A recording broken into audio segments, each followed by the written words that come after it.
সিরাজগঞ্জের শাহজাদপুরে পাথর বোঝাই একটি ট্রাকে তল্লাশি চালিয়ে বিদেশি মদ, বেয়ার ও ফেন্সিডিল জব্দ করেছে থানা পুলিশ। একই সঙ্গে ট্রাক সহ চালক ও সহকারীকে আটক করা হয়। সোমবার 5 এপ্রিল রাত 8:30টার দিকে বগুড়া নগরবাড়ি মহাসড়কের মাওলানা সাইফুদ্দিন এহিয়া ডিগ্রি কলেজের সামনে তল্লাশি চালিয়ে তাদের আটক করা হয়।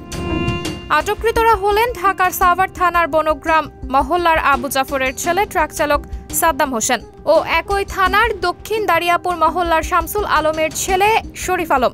এ সময় ট্রাকে থাকা 4 বোতল বিদেশি মদ, 4টা বেয়ার ও 20 বোতল ফেন্সিডিল জব্দ করা হয়।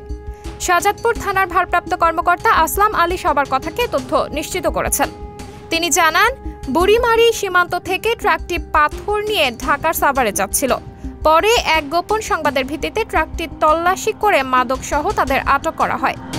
তাদের বিরুদ্ধে মাদকদ্রব্য নিয়ন্ত্রণ আইনে মামলার প্রস্তুতি চলছে বলে জানান তিনি। সাবরিনা জলিল, সবার কথা।